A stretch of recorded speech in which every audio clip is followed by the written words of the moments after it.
Bonjour à tous, on se retrouve pour le podcast du jour. Quand le féminin exprime la voix de l'amour, le masculin conscientise en silence la voix du cœur. Alors il faut bien discerner dans le masculin et le féminin. Je vais parler plutôt de polarité,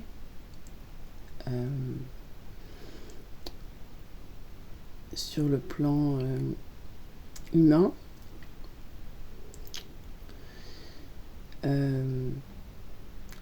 par rapport au corps physique, sachant qu'on a les deux polarités à l'intérieur de soi. Mais sur le plan physique, l'âme dans un corps de femme et l'âme dans un corps d'homme ne fonctionnent pas tout à fait de la même manière sur l'expression. Il y a quelque chose de plus profond qui est en train d'émerger dans l'humain, dans cet éveil de conscience, dans cette relation de couple, de polarités différentes, on va dire, en corps différents, dans les fonctionnements, même si on peut aller plus loin, dans la réflexion et dans l'observation. Il y a quelque chose qui s'ouvre lors de la recherche de cet équilibre intérieur pour trouver sa complétude de soi à soi, dans cette dépolarisation et cette dualité pour aller vers la dualité en soi, pour sortir des dogmes, des croyances, afin de trouver le juste équilibre pour s'épanouir en tant qu'âme, en tant qu'enfant de la vie. Sur les liens d'âme, et pas que, le féminin exprime de par sa voix l'amour inconditionnel qu'elle peut ressentir, sentir, pressentir pour l'homme, dans une simple expression de ce qui est présent chez elle, en authenticité, en disant les choses, avec une fluidité pour parler avec ses sens, à travers ses sens, à travers sa voix et l'expression de son corps, l'expression de sa féminité. L'homme, lui, il reçoit ça dans le cœur et n'étant pas habitué à entendre sa propre sensibilité, ses propres sentiments et émotions intérieures, sa propre féminine intérieure, il se fait une ouverture qui est assez compliquée et perturbante, qui vient comme briser la glace, qui a protégé ce cœur pour recevoir, pour ne pas avoir à gérer toute cette hypersensibilité, ces sentiments, cette énergie, cette vibration, parce qu'il s'en est protégé, parce qu'on lui a dit de se couper de ses propres émotions. Donc il y a toute une structure de l'iceberg qui est sous l'eau et qui demande qu'à émerger. Et c'est toute la complexité de la communication, parfois dans un couple qui a été très marqué par des schémas parentaux et familiales, d'aller insuffler cette vibration de l'amour que la vie dépose, comme Cupidon peut le faire avec une flèche dans le cœur. Et c'est là toute la magie qui opère dans chacun et qui peut être salvatrice à travers une communication consciente, dans l'apprentissage d'une gestion émotionnelle et une maîtrise de sa propre communication de soi à soi et de soi à l'autre. Et l'homme souvent se met en silence ou en fuite aussi, des fois. Mais ça peut arriver dans l'autre côté, parce que une femme peut être coupée de ses émotions, de ses sentiments, pour la simple bonne raison qu'il y a eu de l'abus, il y a eu du viol, il y a eu du vol, il y a eu de la manipulation. Mais ça existe aussi sur le plan masculin, qui a eu aussi cette manipulation, cet abus de pouvoir et de faire taire. Voilà. Parce qu'il y a eu un contrôle de la mère ou du père, selon l'histoire de chacun, dans la non-maîtrise de cette communication par manque d'apprentissage, par manque de connaissances, par manque de savoir, qui a été perduré depuis des générations et générations. Mais la subtilité de la vibration du cœur à travers la voix, c'est qu'elle pénètre partout. Le verbe est créateur, la vibration passe partout. Et c'est vrai que parfois on n'est pas calé sur les mêmes fréquences vibratoires, c'est comme une station de radio, en fonction de notre connaissance, notre maîtrise et notre acceptation de la vibration du cœur et de la vibration de tout ce que l'on est. Du coup, ça demande patience, ça demande résilience, ça demande silence. Et alors que la féminine, je dis bien féminine dans le sens que ça peut être chez un homme ou chez une femme, va librement dévoiler et partager son amour. La polarité masculine, que ce soit chez un homme ou une femme, va plutôt prendre le temps de répondre pour éviter d'être maladroit, en se mettant en silence pour aller vraiment conscientiser dans l'inconscient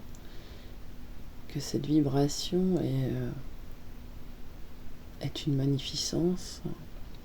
qu'elle est bonne,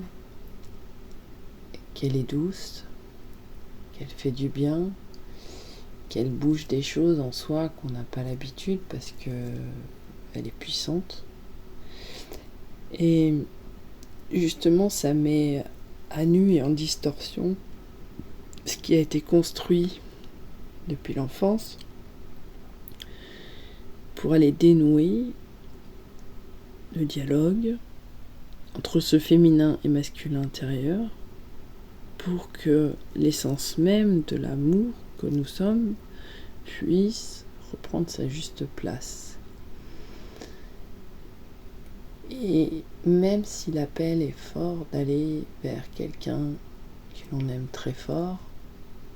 on peut observer que parfois notre être il n'est pas prêt dans la maîtrise dans le donner et le recevoir pour vivre cet amour en duo. Donc ça demande de la patience, ça demande de la conscience de soi à soi, de la reconnaissance de soi à soi, parce que là il y a tout ou des schémas qui se mettent en lumière, envers lesquels on n'a pas conscience et qui nous mettent face à une réalité comportementale que l'on porte depuis des années, qui vient répéter inconsciemment et intuitivement des schémas qu'on a pu voir, percevoir, dans lesquels on a baigné étant enfant, et qui, en vue de leur présence contradictoire avec ce que l'on ressent dans cet amour divin, cet amour véritable, nous mettent le doute en pensant que c'est dangereux, alors que c'est tout l'inverse qui se joue. Et c'est délicat parce que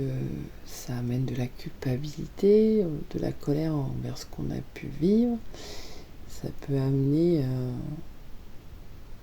des réflexions sur mince, j'aurais pas vécu ça, je me comporterais pas comme ça. Si j'avais capté plus tôt, j'aurais peut-être pu éviter de me comporter de telle manière. C'est pas ce que je voulais faire, c'est pas ce que je ressens, mais j'arrive pas à définir ce que je ressens. J'ai pas les mots, j'ai pas le vocabulaire, j'ai pas l'enseignement pour pouvoir exprimer tout mon amour. Et là, dans le couple ou la relation à un ami, à un enfant, parce qu'avec les enfants on apprend énormément, parce que ce dialogue il est primordial en fait, dans le respect de chacun, et c'est aussi un enseignement qu'on transmet à nos enfants, et que souvent on a envie d'amener une autre communication que celle qu'on n'a pas eue avec nos parents, du moins différente, où notre être est pris en totale conscience véritable de ce que nous sommes, et en même temps on a à cœur de prendre conscience de l'être qu'est notre enfant, en conscience de tout ce qu'il est, sans venir l'impacter de nos schémas et de nos croyances. Donc c'est tout un apprentissage en tant que parent, mais on peut observer qu'après, à travers la communication de couple, c'est aussi une histoire de soi à soi, et que quand on est face à un amour véritable, on est poussé par quelque chose qui nous enflamme et qui vient vraiment nous mettre à nu dans ce que l'on a pu porter, ce que l'on a pu construire, dans la croyance que l'amour devait se vivre de telle ou telle façon, alors qu'il n'y a aucune façon de vivre l'amour, si ce n'est que de le vivre déjà en soi, et de se laisser porter par l'amour, par cette essence, pour simplement être en alignement avec ses émotions et ses sentiments dans l'instant présent. Et quand la communication est dans une écoute bienveillante, consciente, dans l'acceptation de la réaction de l'un et de l'autre, dans l'expression de l'un et de l'autre, dans ce qu'il est. Il n'y a aucune attente sur ce qui devrait être, sur comment ça devrait se passer, et laisser la magie opérer en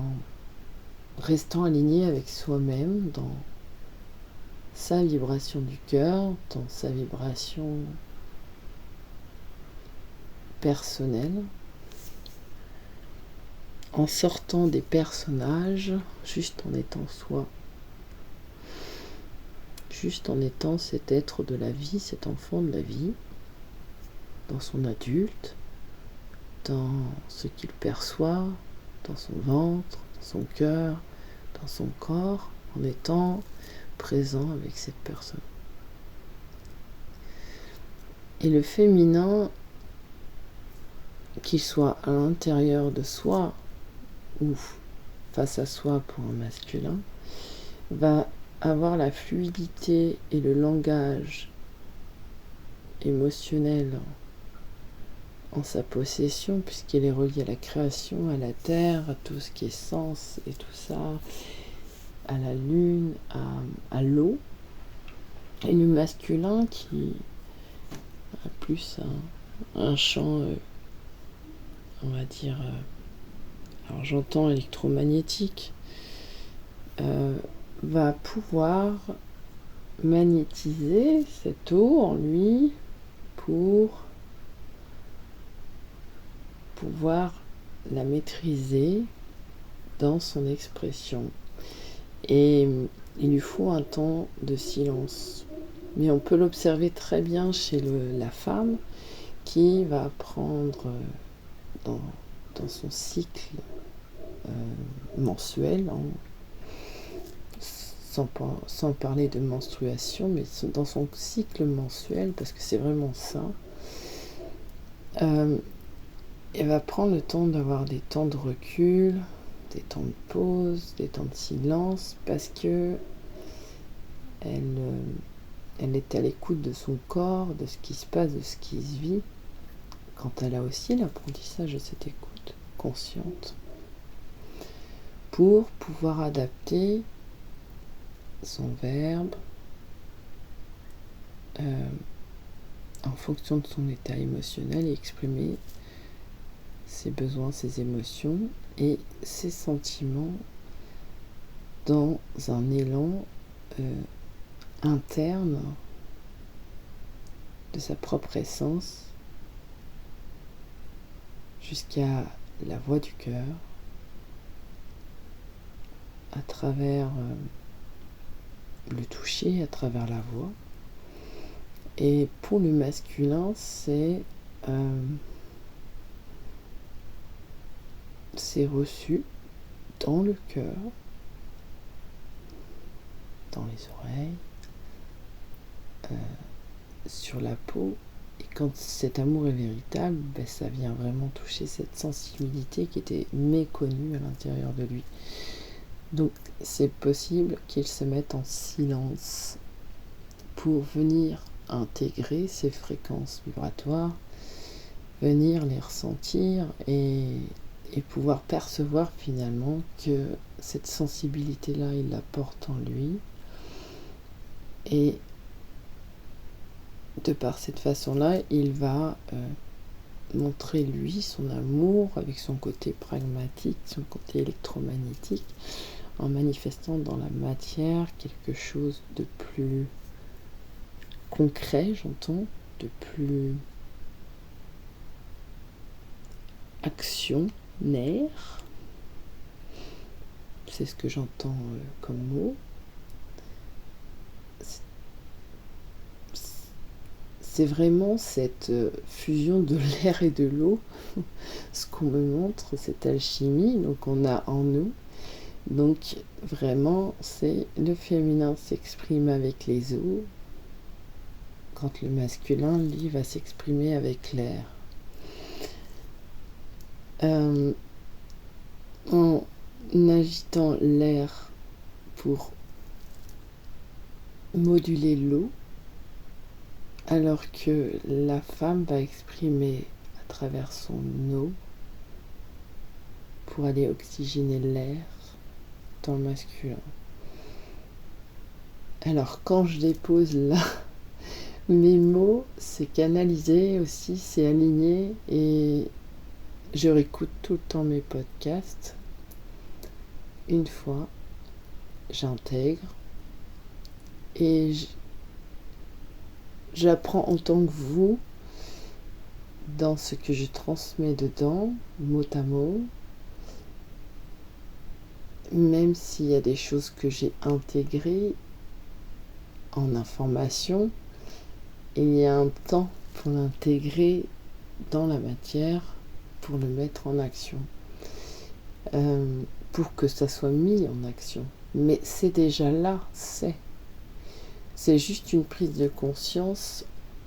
de ce qui se vit dans cette union, dans cette communication avec le masculin et le féminin intérieur, dans l'être unique, qu'il soit un homme, qu'il soit une femme, parce que là on parle bien d'adulte, puisque l'enfant, lui, il intègre au fur et à mesure de sa croissance ces deux polarités en conscience pour être un adulte, un couple intérieur responsable, équilibré dans ce qui s'en vient, dans la nouvelle fréquence de l'humain, en pleine conscience qu'il n'y a pas de séparation et que tout est là. Donc c'est intéressant de connaître ça, d'en avoir la connaissance, parce que ça permet de pouvoir se respecter, et que si en face, dans l'expression des sentiments d'amour vis-à-vis de l'autre, que dans le champ vibratoire qui est là, qu'on ne peut pas changer, parce que quand l'amour véritable se présente, ça bouscule, ça vient vraiment dissoudre tout ce qui a été bâti sous le joug d'une pseudo-connaissance de comment vivre l'amour en couple et comment vivre l'amour en soi. Et il y a tout un réapprentissage de l'humain dans cette maîtrise de l'amour. Et qu'en ayant la conscience que l'homme et la femme ont un fonctionnement différent dans leur corps, cela permet de prendre la distance nécessaire et la maîtrise dans le dialogue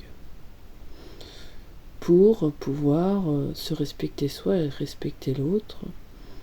en instaurant une communication justement dans l'expression authentique, véritable de chacun,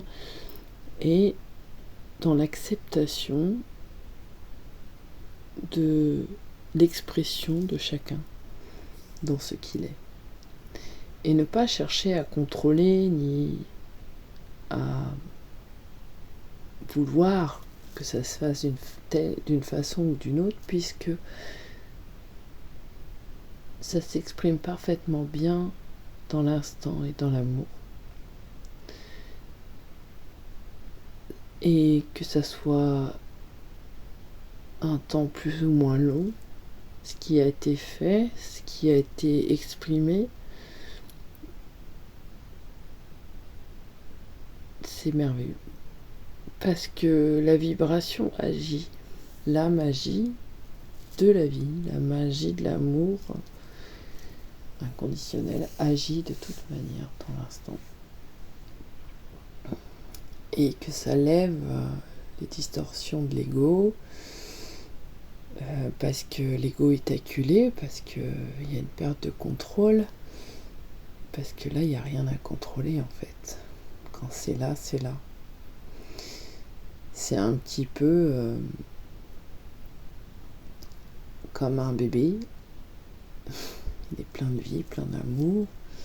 Et dans l'expression de ses besoins et de ses émotions, c'est là, tout simplement. Il n'y a pas de mental. Donc là, à l'inverse, quand il y a vraiment cet amour véritable qui se présente, il y a une mise à nu de tout cet ego blessé,